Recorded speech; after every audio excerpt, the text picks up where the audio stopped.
하나님의 말씀 보시겠습니다. 구약성경 시편 112편 1절서부터 4절까지 제가 한 절, 여러분이 한 절 보십니다. 구약성경 시편 112편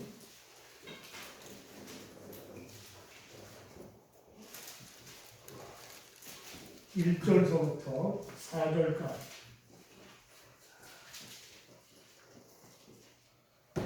페이지 수는요 887쪽입니다. 시편 112편 1절로 4절 찾으신 줄알고 제가 한 절, 여러분들이 한 절 교독으로 보십니다. 할렐루야. 여호와를 경외하며 그의 계명을 크게 즐거워하는 자는 복이 있도다. 그의 후손이 땅에서 강성하며 정직한 자들의 후손에게 복이 있으리로다. 부와 재물이 그의 집에 있으며 그의 공의가 영구히 서 있으리로다. 정직한 자들에게는 후감 중에 빛이 일어나나니 그는 자비롭고 긍휼이 많으며 어려운 이로다. 아멘. 예, 오늘은 어린이 주일입니다. 그런데입니다.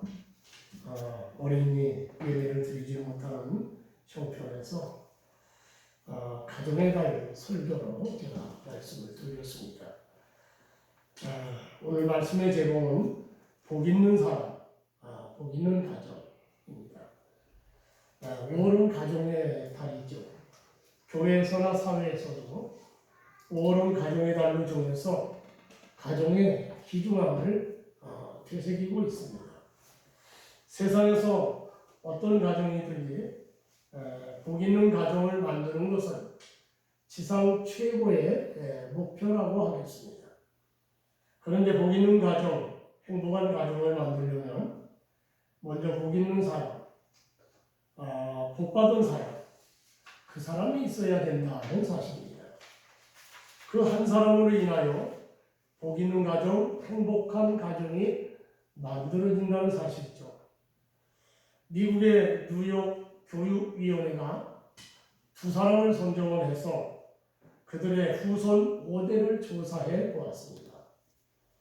한 사람은 미국의 프리스톤 대학의 초대 총장이며 경건한 신학자요 목사인 조나단 에드워즈 가정이고, 또 한 사람은 뉴욕에서 술집을 경영하여 큰 거부가 된 마커스 술취의 가정이었습니다.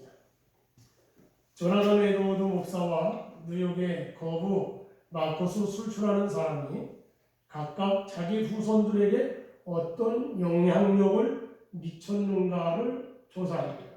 그래서 그 후손들이 그들의 삶이 어떻게 되어졌는가라고 하는 것을 조사하는 거죠. 먼저 조나단 에드워드는 신앙이 좋은 청년이었죠. 그는 신학 공부를 하고 목사가 되어 믿음이 좋은 여성과 결혼을 해서 가정을 이루고 자녀들에게 신앙 교육을 하였습니다.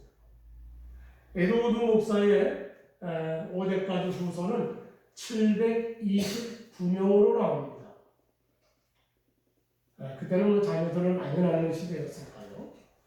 그 중에 목사가 300명이었고, 대학 교수가 65명이었고, 대학 총장이 13명이 나왔고, 과학자가 21명, 베스트셀러 작가가 50명, 국회의원 4명, 부통령 1명, 이렇게 그 후손에서 나왔습니다. 반면에 마커스 술주는 자기와 같이 예수님을 믿지 않는 불신 여성과 결혼해서 자녀를 낳아 가정을 이루었습니다. 술주의 후손은 이 에드워드 목사님보다 가정보다 300명이 더 많은 1062명이 그들의 후손이었습니다. 그 중에도 300여 명은 일찍 죽었고요. 100여 명은 평균 13년간 교도소에서 복역을 했고요. 190여 명은 매춘부였고, 100여 명은 술과 마약 중독자가 돼서 만료가 비참했던 라고 조사 결과가 나왔죠. 이들로 인해서 국가에서 지출된 돈은 무려 1억 5천만 불인데 현재 우리 돈으로 계산해 보면 약 1,880억 원 정도 되는 돈이죠. 믿음의 사람, 복받은 사람 한 사람이 아니 그런 믿음의 부부가 이렇게 행복한 가정을 만들고 자자손손들을 복받는 사람으로 만든다는 사실. 지금 우리나라에는 10수년간 동성애 바람이 불고 있죠. 일부 극좌파 단체나 인물들이 동성애자들을 떳떳한 사랑으로 그들의 사회를 좌지우지하는 사회로 만들려고 동성애법과 차별금지법을 국회에서 법으로 만들려고 그들이 아주 정말 그야말로 분투하고 있죠. 그러므로 우리 성도들은 이러한 일들을 관심을 갖고 적극 저지하고 기도해야 됩니다. 우리는 동참하지 못하지만 기도를 늘 하고 지금 여의도에서는 천막을 치고 벌써 여러 날째 거기서 참 기도하고 계속 농성하는 그런 일들을 하고 있죠. 만약에 동성애가 합법화가 돼서 동성애 사회가 되면 가정은 파괴가 되는 겁니다. 청소년들은 자기 정체성을 잃게 됩니다. 내가 남자인지 여자인지 도대체 구분을 못하게 되는 거죠. 사회는 혼돈에 빠지고 에이즈병은 창궐하게 되고 그리고 이 동성애법이 통과되면 전도가 어렵습니다. 괜히 하는 말이 아니에요. 당장 유럽에는 전도를 길에서 못하죠. 동성애를 합법적으로 인정하게 되면 우리나라는 하나님의 진노를 면치 못할 겁니다.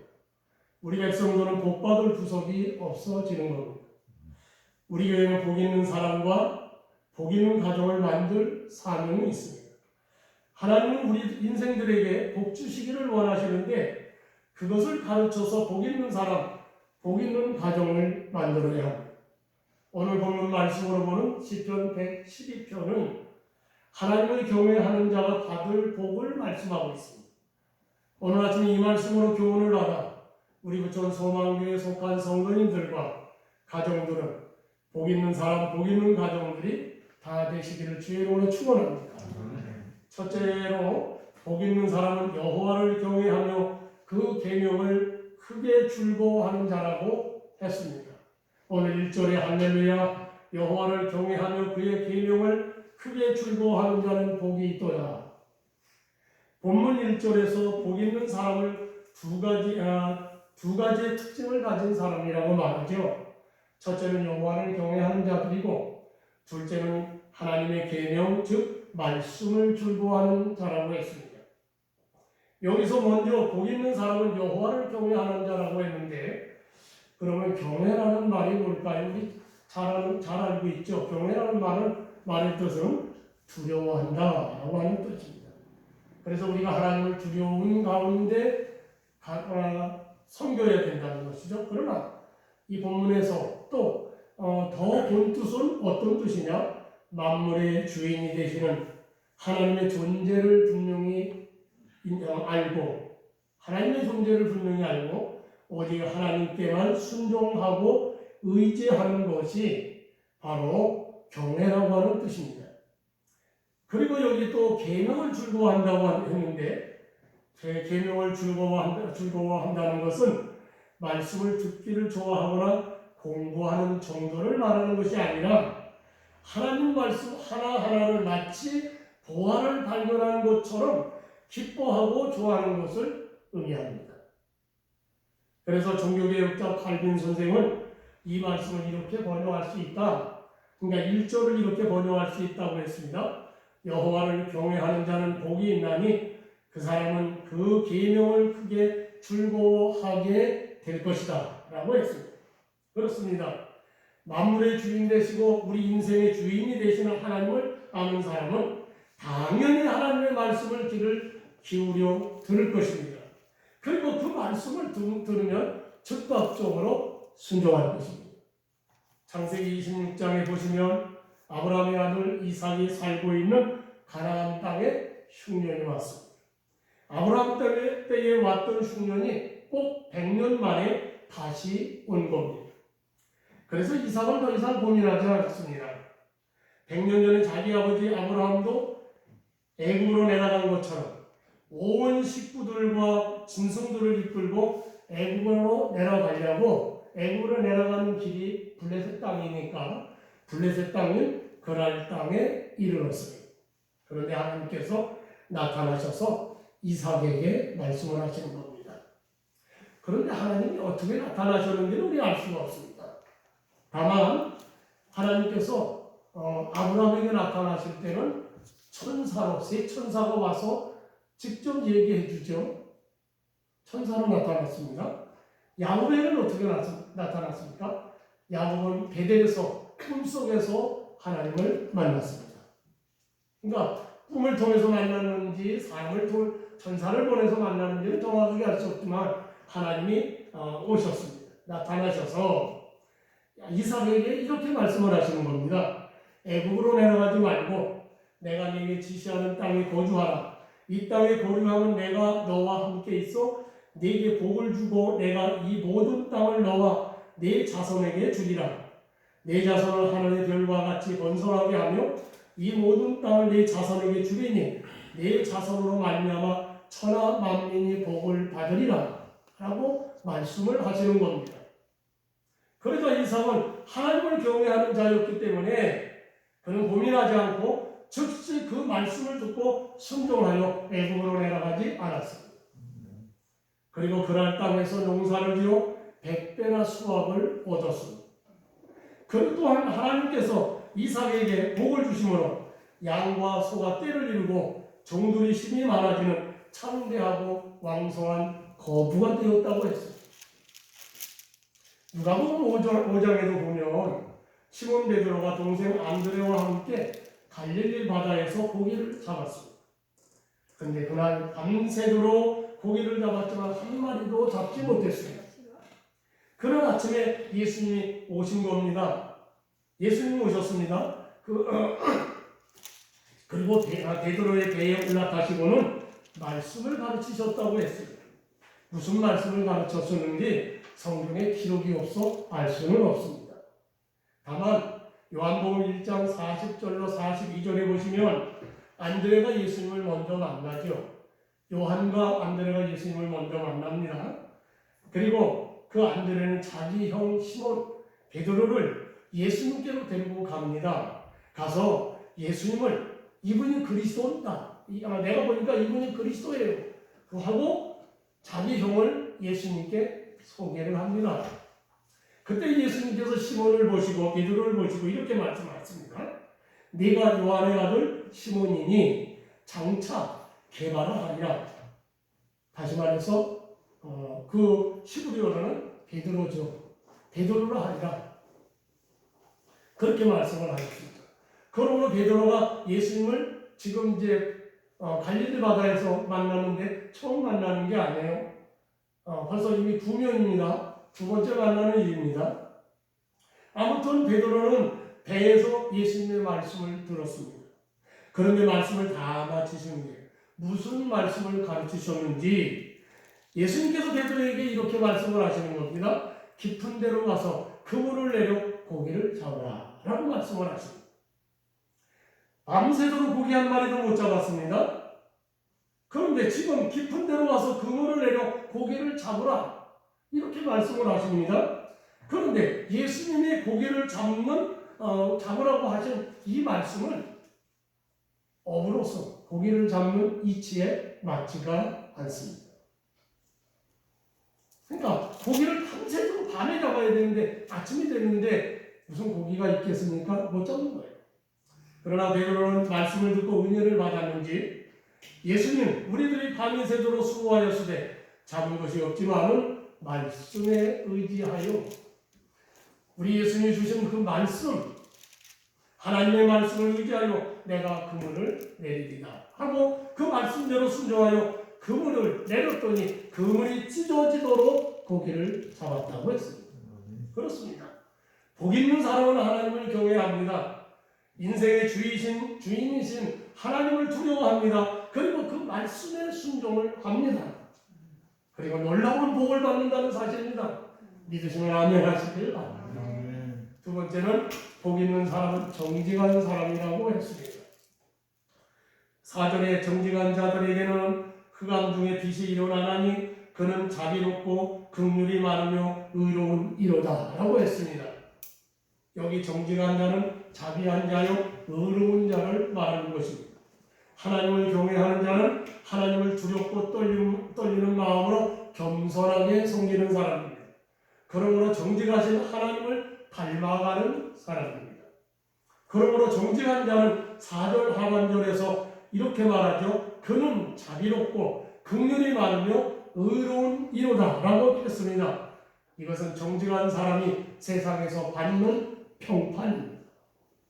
세상에서 받는 평판이 바로 자비롭고 긍휼이 많으며 의로운 이로다.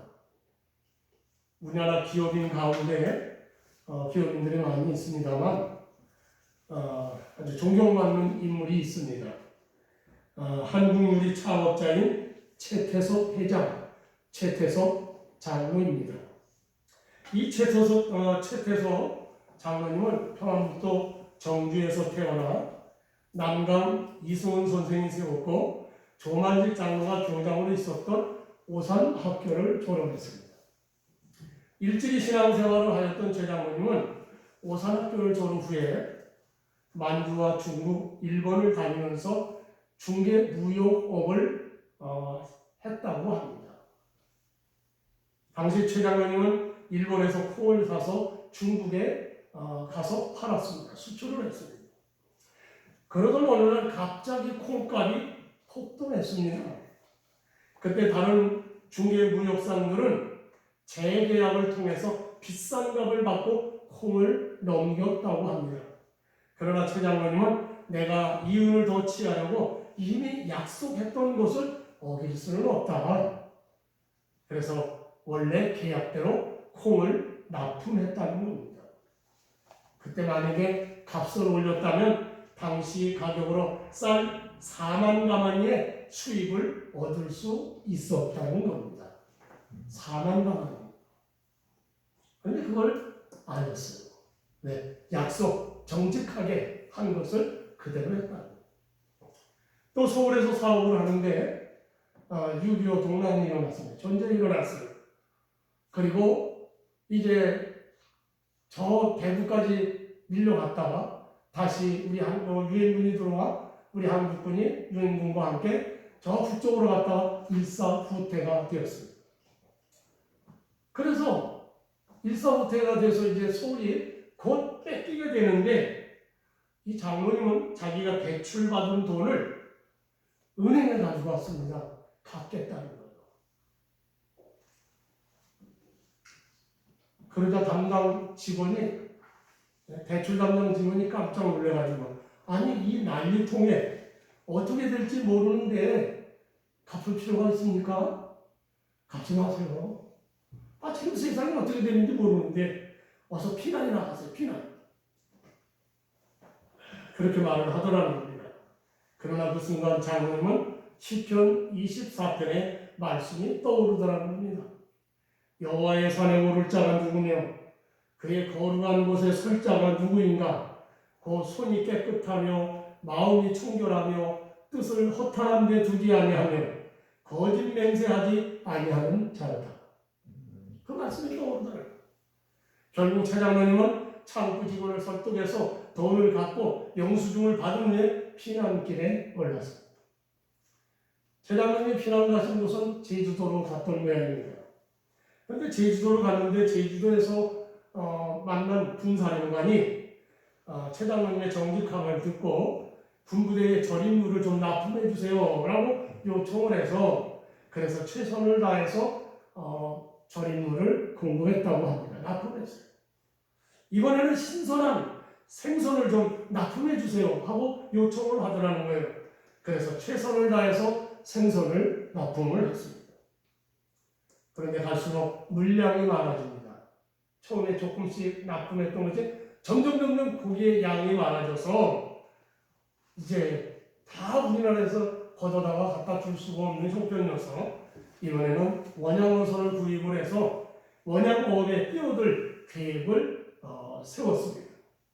하지만 돈도 없고 담보도 전혀 없었기 때문에 사업자금 융자를 신청하기 위해서 은행을 찾아갔습니다. 그러나 아직 전쟁 중에 있기 때문에 전쟁이 언제 끝날지 모르는 상황에서 대출은 안 됩니다. 위험합니다. 하고 은행에서 거절을 하더라고요. 최 장로님은 은행을 나오려고 하다가 자신의 대출 상환이 은행에 정말 잘 정리되고 있는지 알아보려고 영수증을 보여주었다고 합니다. 그래서 내가 낸 대출이 과연 잘 정리되고 있습니까? 라고 물었다는 거죠. 그때 은행 직원이 깜짝 놀라면서 이런 말을 하더라는 겁니다. 바로 당신이군요. 중공군이 서울에 들어오기 몇 시간 전에 빚을 갚은 사람이 있다고 들었습니다. 당신 이야기는 은행가의 전설이 되었습니다. 당신을 은행장에게 내가 이 시간에 소개해드리고 싶습니다. 그래서 은행장은 이제 은행장을 만나게 되죠. 그래서 은행장을 만났는데 은행장이 최태숙 장로님을 이 직원들에게 이야기를 듣고 그분이냐? 그래서 알아보고 그의 손을 잡고 이렇게 말을 합니다. 당신 같은 사람이 있으니 우리나라는 소망이 있습니다. 당신은 정직한 기업인의 모델입니다. 필요한 것이 무엇입니까? 라고 하더라고요. 은행장은 최 장로님의 대출 사정을 듣고는 무담보로 2억을 융자해 주었다고 합니다. 그래서 최 장로님은 대출 받은 돈으로 원양어업을 시작하게 되었고 그 이후에 한국 유리를 창업하게 되었다는 겁니다. 하나님을 경외하는 자, 복 있는 사람은 정직한 사람입니다. 하나님은 언제나 정직한 자에게 구원의 손길을 펴십니다. 잠언서 11장 11절의 말씀을 보면 성읍은 정직한 자의 축복으로 인하여 진흥하고 악한 자의 입으로 말미암아 무너지느니라고 했습니다. 정직함이 인격을 살립니다. 정직이 자본이 됩니다. 정직이 사업을 일으키게 합니다. 정직에서 나간 사람은 없습니다. 정직하면 손해보는 것 같지만 결국은 총통의 축복이 임하는 줄 믿으시기를 바랍니다. 세 번째는 여호와를 경외하고 그의 계명을 크게 즐거워하는 자가 받는 복을 이렇게 말씀을 하고 있는데 그 복을 한번 생각해 봅니다. 그 복이 오늘 본문에 보면 크게 두 가지로 나타나고 있습니다. 그 첫째는 후손이 땅에서 강성하고 복이 있다라고 했습니다. 그러니까 그 후손이 땅에서 강성하고 복이 있다. 2절에 보면 그 후손이 땅에서 강성하며 정직한 자들의 후손에게 복이 있으리로다. 1절에서 이미 여호와를 경외하고 그 계명을 크게 즐거워하는 자는 복이 있다라고 했습니다. 그러니까 당사자가 이미 복을 받는 겁니다. 하나님을 경외하고 그 말씀을 크게 즐거워하고 말씀대로 순종하는 사람은 하나님이 그에게 복을 주는 겁니다. 그런데 그 복이 자신뿐만 아니라 그 후손에게 이어질 것이라고 하는 것을 말씀합니다. 그 복은 어떤 복이냐? 강성한 복이라고. 자녀들이 더 사회에서 영향력 있는 사람들로 번성하게 만드신다는 겁니다.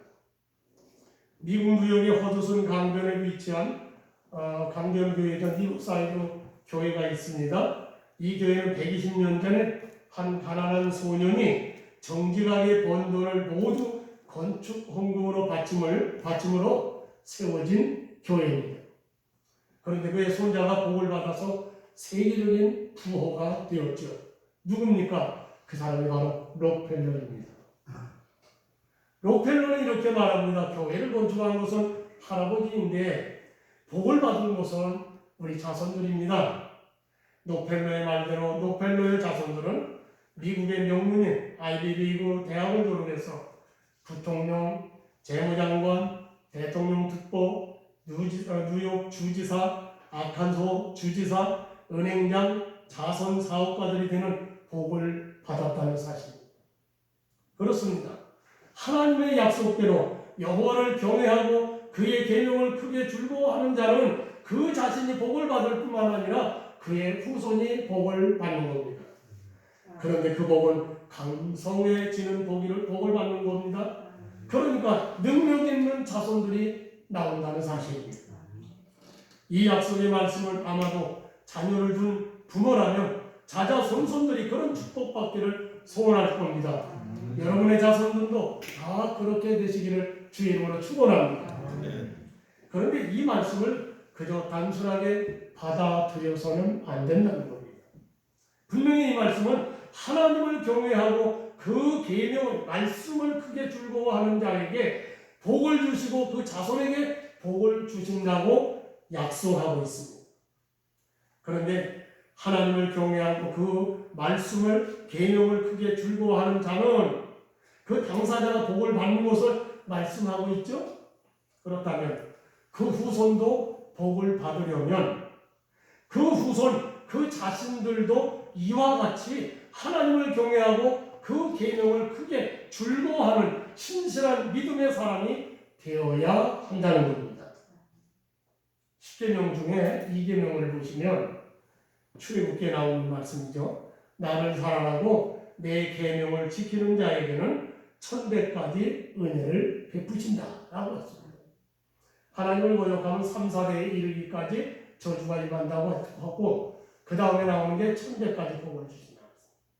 자, 부모님이 하나님을 경외하고 하나님의 말씀에 순종하여 그 복을 받았다고 하면 그 자손도 그 부모처럼 하나님을 경외하고 하나님의 말씀에 순종하여야 합니다. 그래야 약속하신 하나님의 복을 대대로 받는 겁니다. 그러므로 자녀들의 신앙교육이 아주 중요한 겁니다. 무슨 수를 써서라도 우리 자녀들이 하나님을 믿도록 해야 하는 겁니다. 왜냐하면 우리 자손들이 강성해지는 복을 받게 하기 위해서입니다. 여러분들은 지혜의 왕 솔로몬을 잘 아실 겁니다. 솔로몬은 탁월하고 능력 있는 아버지를 만나 많은 좋은 유산을 물려받았죠. 어마어마한 나라를 정복한 나라를 받았죠. 또 많은 금은 보화를 또 유산으로 받았습니다. 정말 막강한 그런 왕이 되었죠. 그러나 그의 아버지 다윗이 아무리 좋은 유산을 많이 물려주었으면 뭐하겠습니까? 그 엄청난 유산이 솔로몬 당대를 넘어가지를 못했다는 거죠. 솔로몬 당대를 넘어가지 못했어요. 그 많은 재산이 다윗의 후손을 구원할 수 있었습니까? 후손의 왕권을 강력하게 지탱해 줄 수 있었습니까? 결코 아니었어요. 하나님을 경외하지 않은 사람은 아무리 훌륭한 유산을 물려받았다 할지라도 결국 그 인생은 실패한 인생으로 막을 내리고 마는 겁니다. 그러므로 부모가 자손에게 물려줄 최고의 유산은 물질이 아닙니다. 물론 우리가 살다 보면 부모로부터 가난을 물려받은 것은 어쩔 수 없지만 내 자녀들에게 가난을 물려줄 수는 없지요. 왜냐? 우리 자녀들이 우리가 넘겨주는 유산을 통해서 언덕이 되어 잘 살 수 있도록 만들어줘야 될 것이 아니겠습니까? 그러나 참된 유산은 오직 하나님을 경외하며 그 말씀을 기뻐하고 말씀을 따라 순종하여 사는 신실한 신앙입니다. 비록 지금 우리가 가진 것이 많지 않고 물려줄 어떤 물질적 재산이 없다 할지라도 내가 믿는 하나님, 내가 말씀을 기뻐하여 순종하고 살았던 그 신앙, 그 순수한 신앙을 유산으로 물려줘야 합니다. 이것이 우리의 후손들에게 천금보다 더욱 값진 유산이 될 것입니다. 그 믿음의 유산으로 우리 자손은 강성해질 것입니다. 그러므로 이런 아름다운 신앙의 유산을 상속시키시는 여러분 되셔서 자손들이 강성해지시기를 주의 이름으로 축원합니다. 둘째는 부와 재물이 그 집에 있고 그 공의가 영구히 서 있을 것이라고 했습니다. 3절에 부와 재물이 그의 집에 있으며 그의 공의가 영구히 서 있으리로다. 영국의 청교도들이 신앙의 자유를 찾아서 1620년 102명의 청교도들이 메이플라워호를 라는 배를 타고 영국을 떠나서 63일간의 생명을 거는 항해 끝에 미 대륙에 도착했습니다. 청교도들이 처음 도착한 보스턴 지역은 그때 아주 추웠다고 합니다. 그의 겨울나기가 정말 힘들었습니다. 그러나 그들은 먼저 자기들이 거처할 집을 짓지 않았습니다. 산에서 통나무를 잘라다가 먼저 교회를 지었죠. 오직 신앙의 자유를 위해서 왔기 때문에 예배 드릴 처소를 먼저 지은 겁니다. 그리고 그 다음에 봄이 왔습니다. 그리고 심서 농사를 지었습니다. 그리고 그 농사 지은 곡식을 추수해서 하나님 앞에 첫 열매로 추수를 감사하면서 추수감사절 예배를 드렸습니다. 사실상 이것이 전 세계 교회의 추수감사절의 시호입니다. 성경에 수장절이 나오지만 그 위에 개신교가 하는 것은 바로 이때부터 시작이 된 겁니다. 그리고 400년이 꼭 지났죠. 400년 지난 오늘날 미국은 약간 쇠퇴한 것 같기는 하지만 미국은 전 세계의 최고의 나라가 되었습니다. 정치적으로 세계 열방을 지도하는 나라가 됐죠. 정치적으로 미국이 다 지도합니다. 경제적으로는 최고의 부자의 나라가 되었어요. 군사적으로도요, 최고의 강한 군사력을 보유하고 있습니다. 조상들이 신앙의 자유를 찾아 오직 하나님을 경외하고 그 하나님의 말씀을 크게 즐거워하여 순종하였더니 하나님께서 그의 자손들에게 부와 재물이 넘치도록 축복하신 겁니다. 여기 3절 하반절에 그의 공의가 영구히 서 있으리로다라고 하신 말씀이 있습니다. 이 말씀은 하나님을 경외하는 사람, 그 말씀을 즐거워하며 순종하는 사람은 하나님을 닮아가는 사람이라고 했죠. 그러므로 여기 그의 공의가 영구히 서 있다는 말은 하나님을 경외하는 사람, 하나님을 닮아가는 믿음의 성도를 통해서 하나님의 공의가 이루어진다는 것을 말씀하는 겁니다. 그러니까 믿음의 성도가 하나님의 영광을 나타내는 거죠. 믿음의 성도가. 그래서 하나님의 공의가 그 믿음의 성도를 통해서 세상에 영구히 서게 하시는 겁니다. 어떻게 하나님의 영광을 나타냅니까? 오늘 4절, 5절, 4절 하반절서부터 5절 말씀에 보면 이렇습니다. 그는 자비롭고 긍휼이 많으며 그 의로운 이로다. 은혜를 베풀며 꾸어주는 자는 잘 되나니 그 일을 정의로 행하리로다 라고 한 것처럼 자비롭고 긍휼과 은혜를 베풀고 정의롭게 사는 겁니다. 마치 부패하고 타락한 소돔과 고모라 성에 살고 있는 의인 롯이 그들과 한 통속이 되지 않고 그들 속에서 그들과 동화되지 않고 성문에 앉았다고 그랬죠? 성문에 앉아 그들을 교훈하고 책망하는 삶을 살았습니다. 그래서 타락한 소돔 사람들이 롯에게 이런 말을 합니다. 창세기 19장 9절에 이자가 들어와서 거류하면서 우리의 법관이 되려 하는도다. 이 말 한마디에 롯이 소돔에서 무슨 삶을 살았는가 우린 잘 알아요. 그렇습니다. 하나님을 경외하고 하나님의 말씀을 순종하는 성도는 비록 타락한 세상에 살지만 그들과 한통속이 되지 않는 겁니다. 오히려 그들을 교훈하고 그 영혼들을 불쌍히 여기고 기도하는 겁니다. 그런 성도가 복 있는 성도라는 사실을 믿으시길 바랍니다. 말씀을 마칩니다. 서론에서도 말씀을 드렸지만 지금 세상은 점점 악화해져 가정을 파괴하고 건강한 사회를 무너뜨리려는 악한 사탄의 활동이 더욱 강화되었습니다. 이러한 때 우리 성도들과 우리 교회는 건전한 가정을 만들고 복 있는 가정을 만들어야 합니다. 그런데 복 있는 가정, 행복한 가정을 만들려면 먼저 복 있는 사람, 복 받은 사람이 되어야 합니다. 그 사람은 여호와 하나님을 경외하고 하나님의 말씀을 크게 출구하여 순종하는 사람입니다. 그 사람이 복 있는 가정을 만듭니다. 그러므로 우리 가정들이 복 있는 가정이 되어야 하겠고 자자손손 복 있는 가정이 되어야 합니다. 우리 후손들은 강성한 자손이 되어야 합니다. 그렇게 하려면 우리 자녀들을 믿음의 자녀로 만들어야 합니다. 눈물로 기도하고 눈물로 설득해서 믿음을 갖도록 해야 합니다. 또한 우리들이 믿음의 모범을 보여요. 우리가 제일 중요한 것은 설득이 중요한 게 아니라 믿음의 모범입니다. 내가 개떡같이 살면서 예수 믿어야 된다고 아무리 떠들어도 자식은 안 믿는 거예요. 그러니까 제가 우리 자신이 자녀들에게 믿음의 사람은 저렇게 사는구나 그런 모범을 보여주셔야 됩니다. 그래서 우리 후손들은 다 하나님의 복을 받는 자손들, 믿음의 가문을 만드는 축복된 저와 여러분 다 되시기를 주님의 이름으로 축원합니다. 기도하시겠습니다. 사랑하시는 아버지, 은혜와 사랑하심을 감사합니다. 주께서 저희들을 사랑하시고 복 주셔서 귀한 은총 속에 살게 하심을 감사합니다.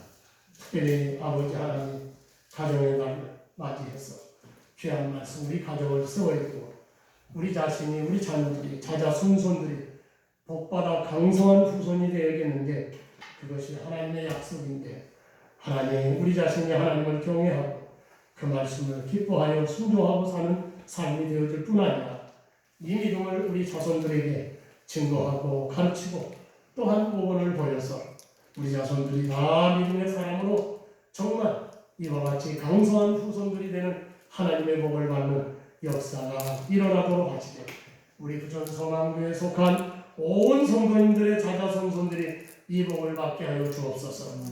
예수님의 귀하신 이름으로 기도하옵나이다.